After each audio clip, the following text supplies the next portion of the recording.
because this is Reaganomics, and Zach's no longer here. So that means you have T&T. That is the Tony and Tony Show. I'm Anthony Smith, Chief Economist here at FreightWaves, and I'm joined once again by Tony Mulvey, top analyst here at FreightWaves. If you've read anything, any research papers, white papers, anything like that within the supply chain, there's a chance that Tony Mulvey had a hand in it. Fun fact, Tony Mulvey got most voted for Doctor Strange here at FreightWaves in a recent, mailbag edition? Yeah, and I'm going to be honest, I'm not a Marvel person or a movie person in general, so I could not tell you anything what that means. Pretty S tier. I say he's like low S, high A tier type hero. So you're in good hands today if you've seen him before. Welcome back. And also, I'm going to be looking down from time to time, and that's not me being rude. That's me making sure that I'm listening and hearing your voices, because I'm going to be looking down, monitoring LinkedIn, because if you are watching at 12 Eastern Standard Time on this Thursday afternoon, we're streaming live right now on LinkedIn. If you want to jump in on the conversation, you have a hot take, you want to cancel Zach for not being here, what's he doing anyway? I think he's in Knoxville. That's what I've heard. Okay. Rumor on the street, he's headed to Knoxville. There's that little football game tonight. So it's UTK for University of Tennessee at Knoxville, and they're playing who? Ball State, okay. Muncie, Indiana team. Okay, so I don't have any room to talk because I would make fun of them, but then my New Mexico State Aggies just lost not too long ago to University of Reno, Nevada. I don't want to talk about it too much. We got to jump into the show because we have quite a bit to get into. So as I mentioned earlier, if you want to jump into the conversation, jump in on LinkedIn. We are streaming live now. So Tony, one of the big things that I got to jump into, of course, within Newsonomics, and this is going to be some of the top stories that have hit FreightWaves not too long ago, and we're going to kick it off strong in this Newsonomics. We're going to start it off with Craig Fuller's article from yesterday, Shippers' Revenge is Coming for Truckload Carriers. Real quick, one of the opening quote here is that the freight market is a pendulum, and when it swings, it may be the buyers or the sellers of capacity that now have the power in rate negotiations. What are your takes initially from his article? I mean, he's dead on. I mean, it's when you think about how the freight market works, there's a lot of buyers and a lot of sellers, right? Yeah. Your buyers of capacity are shippers. And brokers play in the middle, right? They're kind of that middle man. They play on both sides, the buyer and the seller. Seller of capacity, obviously, truckload carriers, right? Where you're selling your truck to a shipper or a broker in exchange to get loaded in money. And it's this pendulum, and it's in the midst of this swinging back. We've been on the carrier side for the last 2 years, and we're in the midst of this swinging back towards the shipper side, and we see it in some of our data when you start looking at what spot markets are doing, what are tender rejections doing, what are contract rates doing, and you're really seeing kind of all these things shift back into shippers' favor. I mean, if you look, I talked about it this morning on the spot, if you look at contract rate data, we're lower now than where we were at the beginning of the year. And typically that's not the case. You typically would see an increase throughout the year. Right. But from basically January 1st through the second week in June, we rose about 6.5%, right in that range. It was about 18 cents. Right. Since that time till now, we've declined by 22 cents, which is a 7.4% decline. Guess what? You've erased every gain that these carriers have seen already in the last, month and a half? Yeah, and I think that's significant. I mean, when we're looking at this, I mean, it's something that's been in the works for a while, and it's something that definitely we've been chatting about for some time, that, okay, the power is one area is going to swing back the other area, because this always happens within the supply chain.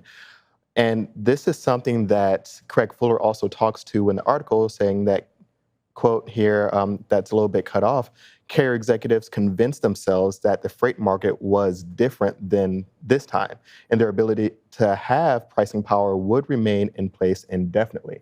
So we know that nothing is going to be permanent here in the supply chain. We know that it's a pendulum that swings back and forth, but regardless of that, we see carrier executives convinced that, no, this time's going to be different. They're doing almost like, I want to say mental gymnastics, but really convincing themselves. And I don't know if it's just for the morale building, and we'll get into some of that morale building and really kind of talking up some areas or aspects within the economy or a business or a company a little bit later on, because I think that's going to be a key subject here. it's impressive of that mind state because we all know the reality. Do you think this is something that they're doing to like kind of kid themselves? Do you think they seriously believe this, or do you think this is something that like they're just going to be talking out of both sides, trying to say hey one thing, but really prepping for another? I think it's probably that. I mean, I think everybody understands kind of how the market works. I mean, the difference is you'll hear it when they talk, right? They don't talk about this big softening like what we saw in 2019. It's more of a correction. Well, what are you correcting to? Are you correcting to 2019 that wasn't a good environment for truckload carriers? I mean, what? I guess that's the question I would pose is if you're going to call it a correction, what's it correcting to? Because I mean, ultimately it has to, right? Yes, we've inflated things over the past 2 years, but on the flip side, I mean, all your costs have gone up just as much, if not more, in terms of a percentage, right? And I think that's going to be the question. And you look at some of the underlying data, right? The new entrant into the market, guess what? No different than any other boom cycle.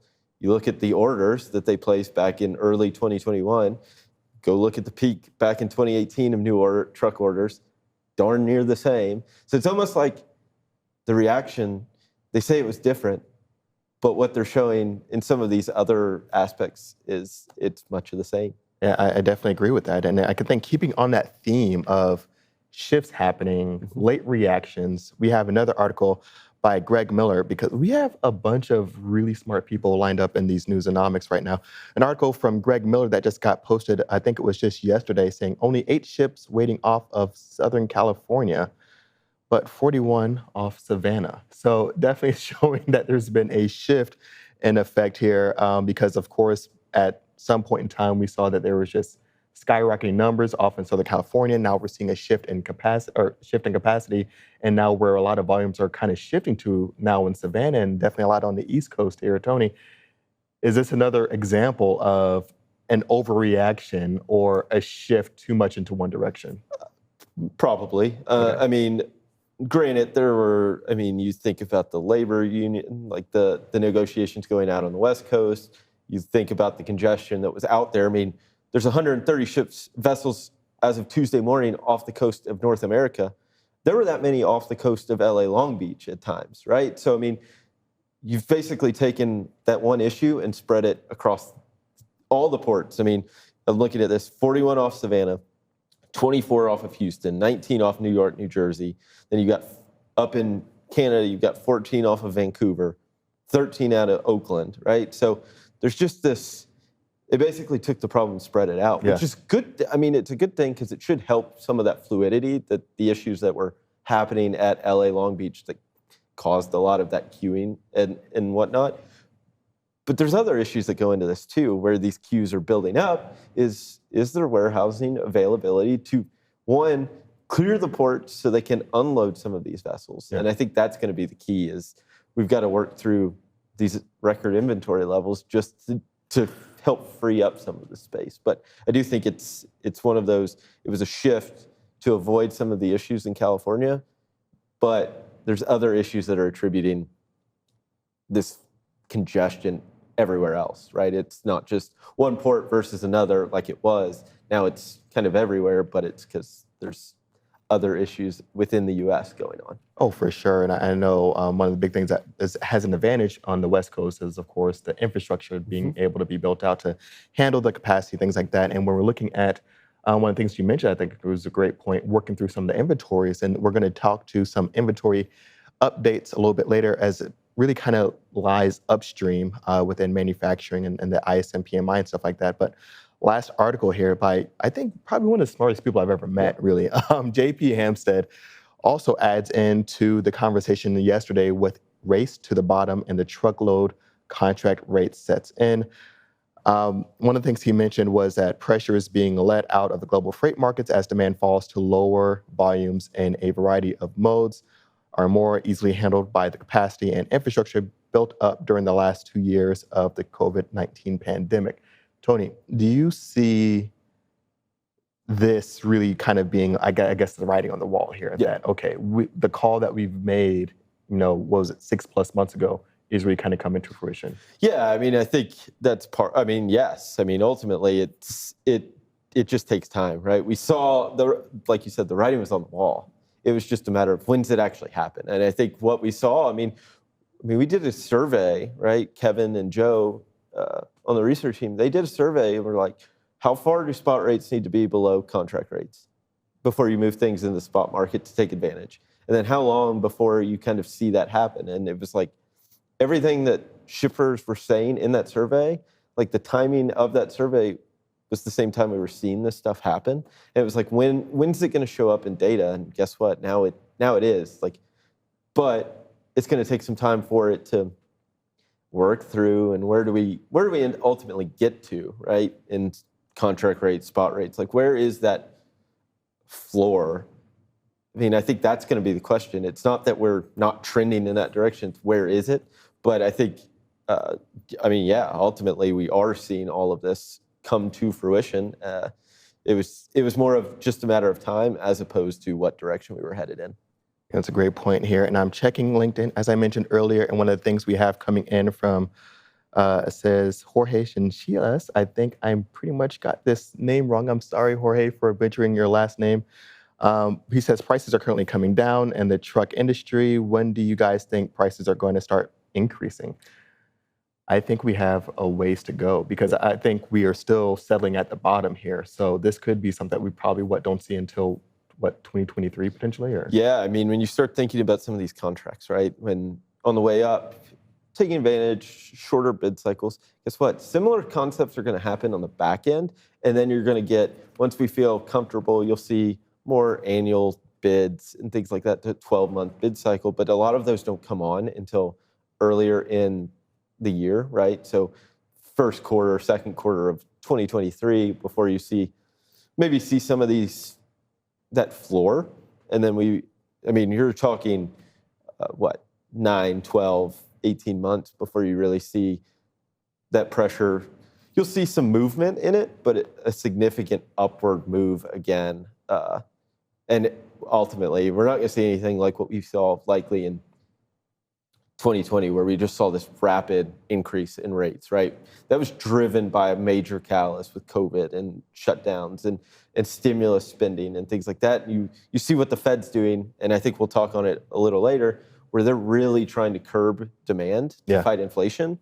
And I think that's one of those keys that as long as they're still in that hawkish mode to really combat inflation, and which is essentially killing demand, that's going to, until you see a reversal of that, that's when you'll see that. And you know how the government works and things like that. It doesn't move very fast. Yeah, that's exactly right. And you're spot on. We're going to get into that a little bit later. Right now, we're going to shift gears here into some econ highlights here.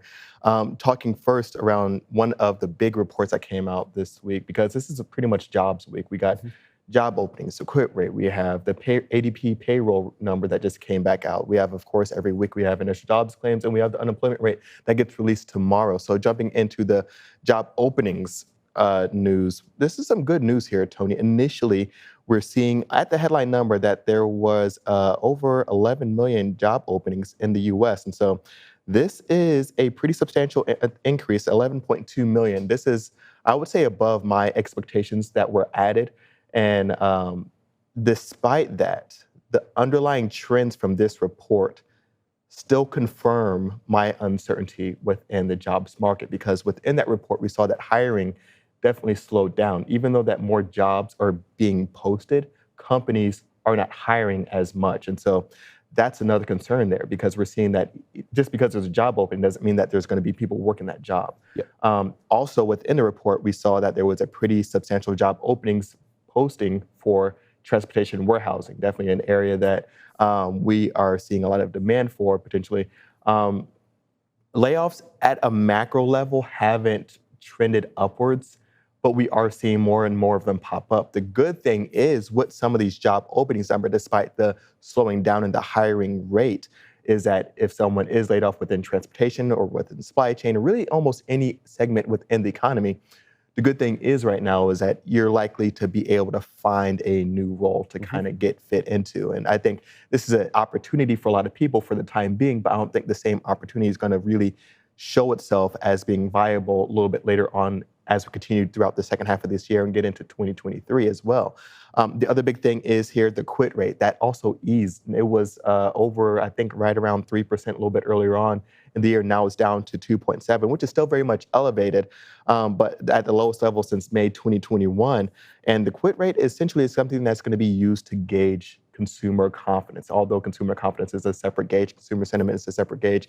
But this essentially shows how confident a consumer is feeling about their prospects, their individual economic situation, about going out there, getting another job. If a consumer is feeling confident about their standing, their standing within the US, their workforce, whatever it might be, they feel confident in leaving their job and go getting a new one. Once we start to see a lot more consumers easing on that, that's another telling sign. Even though we might see indexes shift up and down, this is going to be a key one to watch. So essentially what we're seeing right now, Tony, a lot more people are hiring fewer people, even though they're posting more jobs.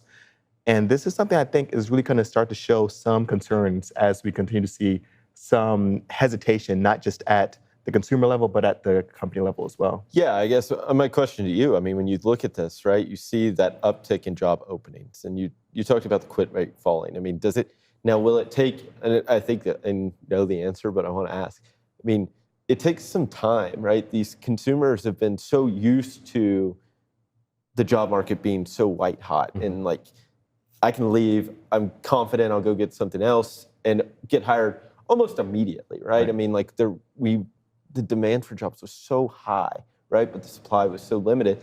And it still kind of is when you compare what those payroll numbers versus the job openings, right? There's like for every one person, there's like 5 jobs or something like that. It's something crazy. It's nearly double or something like that. Yeah, but I mean, some of this is going to be, does the consumer really react? Like, as their conditions change in their role, right?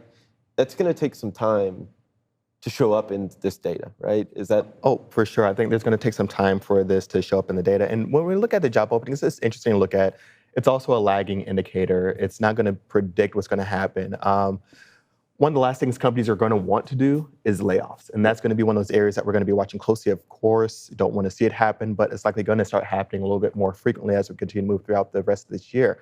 The big thing is when we see fewer people leaving their jobs, this also diminishes their wage increase. Because if you want a raise, got a hint for you, you go out and you quit your job and you get a new one. That's the fastest way to get a pay raise.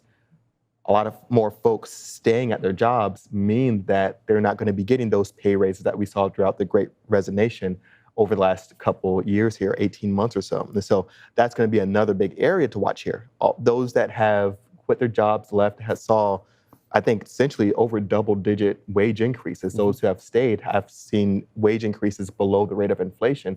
I think somewhere maybe definitely below 8%. So when you take in consideration of the CPI, not looking at the PCE index, because I'm a little bit unsure about how they put together that number there. I got to dive into that one a little bit more.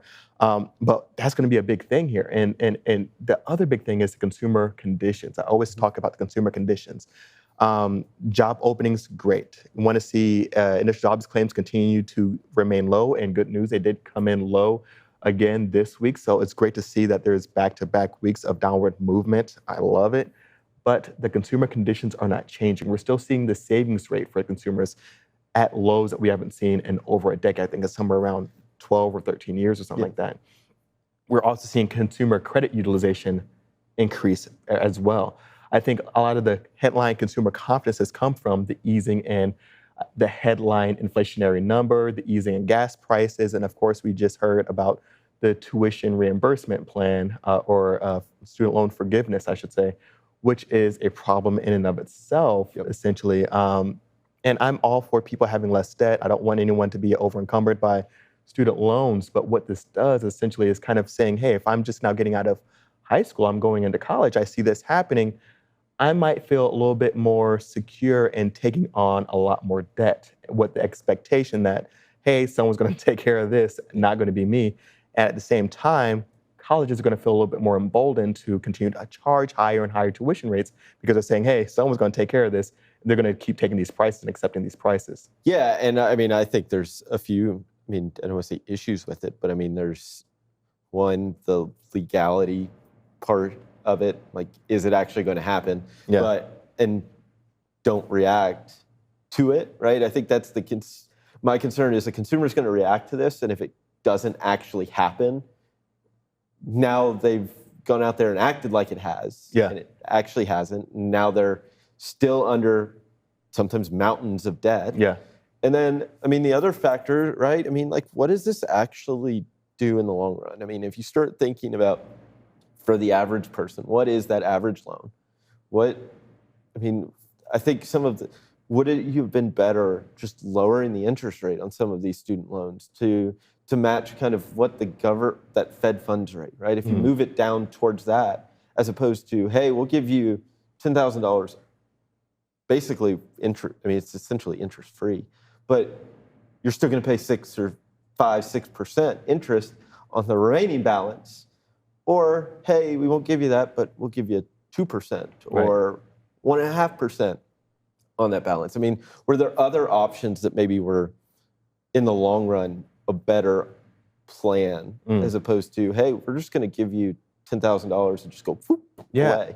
I think there's definitely a lot more options that they could have really attacked here, because I think a lot of it was a lot of potential political posturing for the midterms coming up here in 2022. Also, one of the other big things is that this does nothing to fix the root of the problem here. Like I said last show, it's like there's a hole in a ship and it's just letting in a bunch of water. And instead of plugging up that hole and tending to it, we know where the water's coming from. We just get buckets and start kind of just throwing out some water. But the hole is getting bigger and bigger, and no one's concerned about it. And so I think that's the issue here, is that we're not really fixing anything. We're not preventing new loans from being taken. We're kind of encouraging more loan activity.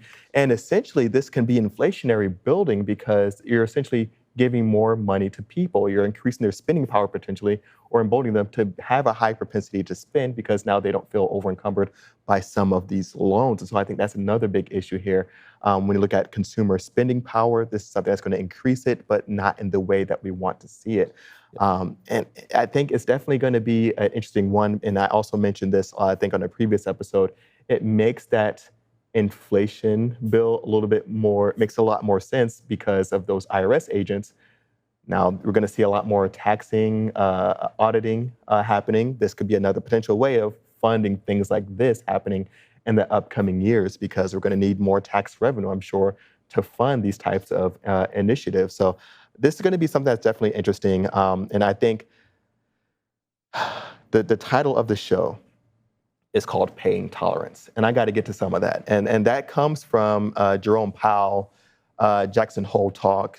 He said there will be, some pain. And I think he is starting to shift his talking points and his mind frame that he's giving out to the people, that he's starting to shift a little bit into a very much hawkish mode. And I think this is kind of still in line from what we were talking about earlier on in the year.